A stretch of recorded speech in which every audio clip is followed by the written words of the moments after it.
सभी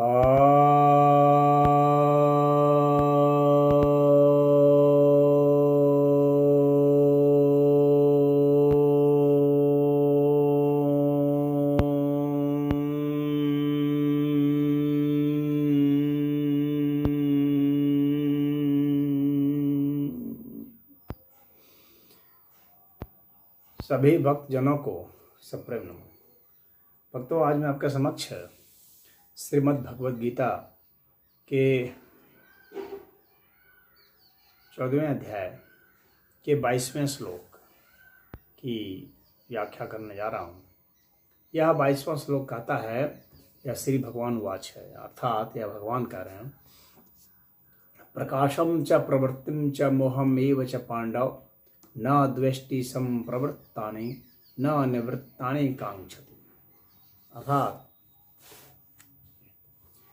कि हे पांडव, जब प्रकाश पड़ता है तो उससे जो मोह में जो प्रवृत्ति होती है वह उसकी लगातार जो इच्छा बनती है वैसा नहीं होता और उसके प्रति कोई द्वेष भी नहीं होता है, तो और निवृत्ति की कोई इच्छा भी नहीं होती। तो यहाँ पर भगवान ने जो इंद्रिय हैं और उसके अंतःकरण हैं उसमें जो भी स्वच्छता है, निर्मलता है, उसी का नाम यहाँ प्रकाश किया है। और प्रकाश का मतलब हो गया कि हमारी बुद्धि स्पष्ट निर्णय ले सकती है, स्पष्ट विश्लेषण कर सकती है, मन में हम स्पष्ट मनन चिंतन कर सकते हैं। तो इसका अर्थ हो गया कि प्रकाशमय है। तो प्रकाश का यहाँ ऐसा समझना चाहिए संदर्भ। अब सतगुण, रजगुण और तम गुण, ये तीनों गुण अपने अपने कार्य करते हैं।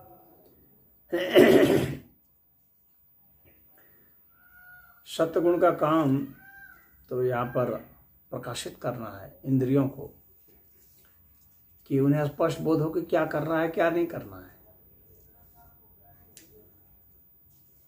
क्या सत्य है, क्या असत्य है, क्या उचित है, क्या अनुचित है। इस तरह का जो बोध है ये सत्वगुण का होता है। और रजगुण का जो है वह राग और क्रिया के रूप में होता है। तो ये क्रिया जो है ये तो रहेगा ही, जब गुणों के अतीत भी आप हो जाते हैं तब भी क्रिया रहेगी। राग छूट सकता है, राग से उपराम हो सकते हैं।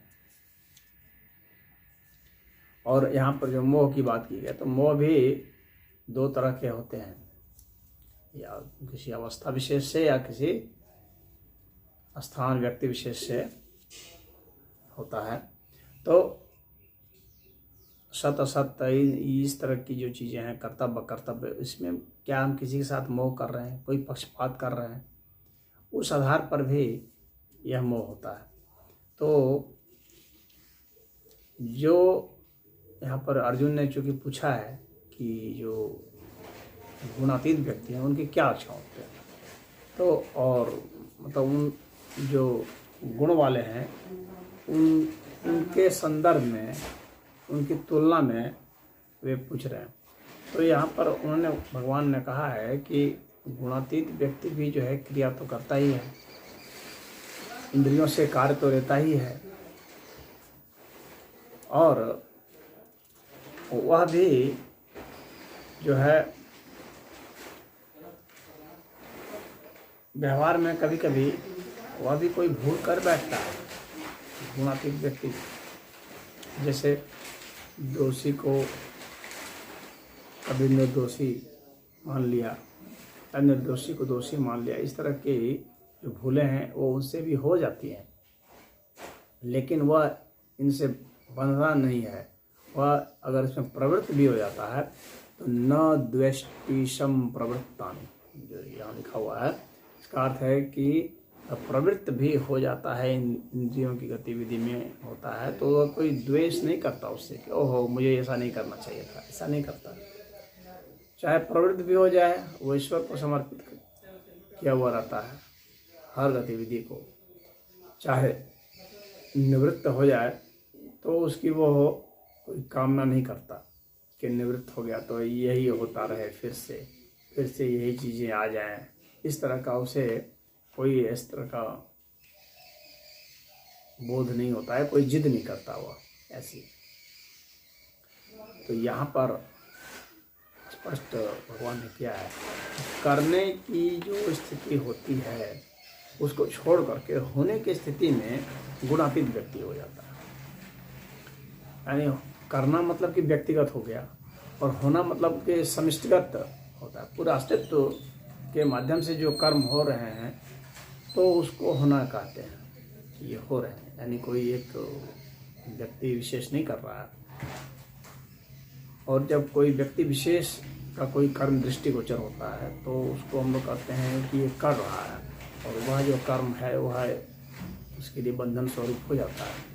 तो गुणातीत व्यक्ति जो होता है तो वह होने वाले में विश्वास करता है। तो जो वो अगर कोई व्यक्ति कर भी रहा होता है तो उसको वह होना मानता है, करना नहीं मानता।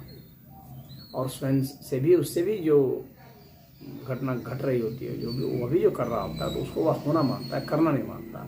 इस तरह से वह समष्टिगत घटनाएं उसके उस संदर्भ में होती हैं ऐसा उसको बोध होता है और उसका श्रेय जो है वह परब्रह्म परमेश्वर को ही देता है। वो खुद लेने के चक्कर में श्रेय नहीं पड़ता और जो श्रेय लेने के चक्कर में पड़ता है, प्रेय लेने के चक्कर में पड़ता है, वे दोनों ही इस तरह से फंसते हैं। और यही अंतर होता है गुणातीत व्यक्ति में कि भगवान ने स्पष्ट किया न द्वेष्टि संप्रवृत्तान, प्रवृत्त भी हो जाता है तो द्वेष नहीं करता और न निवृत्तानि कांक्षति, और नहीं निवृत्त हो जाने पर वह पुनः इच्छा करता। अगर कोई चीज़ नहीं रह गई फिर से वह इच्छा नहीं करता कि ओहो वो चीज़ हो जाती। तो इसका यही तात्पर्य है। इसमें इतना ही।